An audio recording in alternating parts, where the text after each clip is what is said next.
السلام عليكم ورحمة الله وبركاته، ازيكم عاملين إيه؟ يا رب تكونوا بخير. شوية مواضيع كده على السريع. طبعا مجلس إدارة الزمالك يرفض الاستقالة ومتمسك بالكراسي، وعندنا مشروع هنكمل. المشروع ايه مش عارفين. عندهم بطولة بيشاركوا فيها وعندهم حاجة بينافسوا عليها، لا ما فيش الا كاس مصر كده، ولا حتى سلة ولا طايرة ولا حاجة. لكن هم متمسكين بالكراسي، اصل هو دلوقتي ما ينفعوش يمشوا. وطبعا ظاهر على الساحة الأستاذ مرتضى منصور، فطبعا لا، يبقى احنا فشلنا وكده، لا مش هينفع. فطبعا متمسكين وبيدعموا كمان بسيريو، يعني بسيريو يا ريته يقدم استقالته، ولا يمشوه، ولا يجيبوا مدير فني مصري كده يعرف يتعامل مع اللعيبه في كاس مصر وخلاص. لكن لا، هو متمسكين واحنا عندنا مشروع. وطبعا بيسربوا بقى زي ما بيسربوا كده مع تسريبات كتيره، زي زيزو، زي التشكيله، زي التسريبات اللي بيطلعوها. ان هم بيتفاوضوا مع مصطفى محمد، وبيتفاوضوا مع طارق حامد، وبيتفاوضوا مع رمضان صبحي ومصطفى فتحي. فطبعا هو انت فين يعني؟ انت عمره بيراميدز ما يسيب لك لاعب، لان بيراميدز عنده دور الابطال افريقيا. اللي قبل النهائي هيلاعب اورلاند، فكمان الأو يعتبر اقرب بطوله ليه الدوري، هو المنافس ليه الدوري. كمان عنده كاس مصر، عنده جميع البطولات بيشارك فيها. فصعب انه يسيب لك لاعب دلوقتي. فطبعا لا، ما ينفعش يبقى تصفيه حسابات. جايين هنا نخلص حساباتنا على حساب الزمالك وجمهوره. مفيش جديد فيه.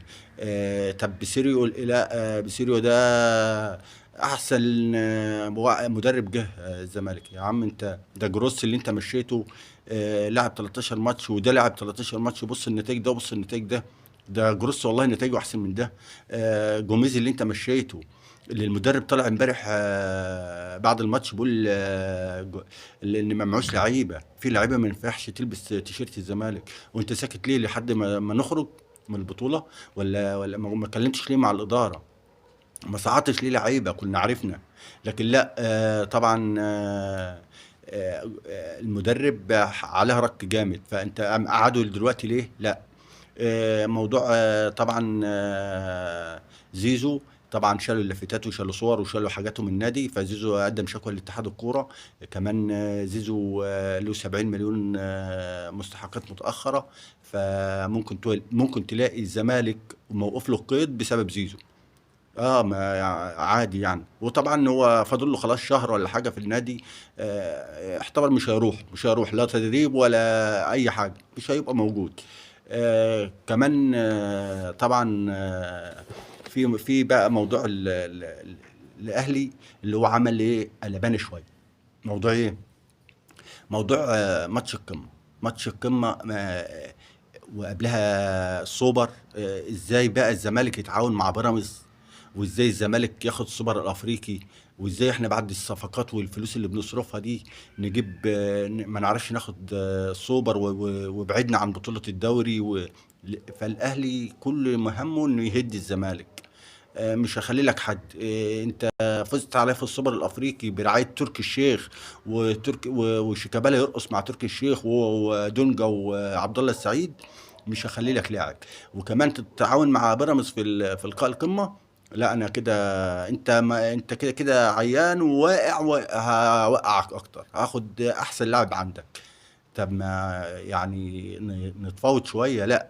هو حقه. هو المشكله في الاداره. الاداره ما عرفتش تحافظ على لاعب جاله عقد ب 300 مليون مصري، ما عرفتش تحافظ عليه. فكل المشكله في الاداره. ما تلومش الاهلي، بس هو ايه؟ برضو ماتش القمه الناس بقت نسيت موضوع القمه. بقى بيتكلموا في ايه؟ في زيزو، الونش. لا، طب احنا بقى نشوف بقى الكابتن حسين لبيب مشروعه ايه. ونيجي كده جايين مشروعه اكيد مع محمود الخطيب، محمد زوح كده، والونش مرب، ومحمد السيد خلاص. يبقى كده احنا بقى نعمل فريق واحد ونروح على كأس العالم. نلم بقى، يبقى عواد والونش والشناوي في حراسة المرمى، وقدامهم بقى آه، الونش وحسام عبد المجيد، على رامي ربيعة، عمر جابر ومحمد هاني وامام عاشور وزيزو وبنتايج. ونروح بقى نعمل فريق كده، يبقى فريق اسمه فريق الاهلي، ولا الاهلي والزمالك، ولا زمهلكاوي، ولا اي فريق. وكده كده رايحين كأس العالم. فطبعا مشروع ايه مش عارفين، ما وضحش يعني. وكمان الاهلي خلاص وصل لطريق مسدود مع كولر، بس هو ايه المشكله في الشرط الجزائي. إيه خلاص هو ماتش بيراميدز ده ممكن يكون النقطه الاخيره يعني. فكمان الاهلي بيدخل مفاوضات كبيره مع جوميز، وجوميز بنسبه كبيره هتلاقيه في الاهلي في كاس العالم. جوميز هو جوميز، هو مستهدفين جوميز من الاول، فجوميز خلاص يعني. وكمان الاهلي كمان عنده 4 لعيبه مغاربه، بيفكر طبعا يخلي بن شرقي ويمشي الثلاثه، اللي هو اشرف داري واشرف بن شرقي ورضا سليم ويحيى عطية الله. فهيبقى على اشرف بن شرقي والثلاثه هينهي عقدهم. كمان جماهير الاهلي بقى، اللي بعض جمهور الاهلي اللي كانوا بيطلعوا يشتموا في زيزو، هو زيزو ده لعيب، هو زيزو كل جوانه ضربات جزاء، دلوقتي قلبوا 180 درجه كده، يقول لك ايه ده زيزو هو اللي كان بيكسب الزمالك، ده زيزو اللي كان بيكسب المنتخب. هو ايه؟ هو زيزو لاعب حلو ولا لاعب وحش عشان نبقى عارفين برضه؟ زيزو قضى معانا 5 مواسم من احسن اللعيبه، اخلاق ولعب وكل حاجه. فعاوزين برضه احنا انتوا تطلعوا تفهمونا، زيزو بقى لاعب عندكم دلوقتي، اطلعوا كده فهمونا. كمان طلب صغير من الكابتن محمود الخطيب، عايزين نشوف اعلان لزيزو وامام عاشور واشرف بن شرقي، الثلاثه دول بس في اعلان كده، بس عايزينه قبل كاس العالم. شكرا والسلام عليكم، ما تنساش اللايك واشتراك في القناه.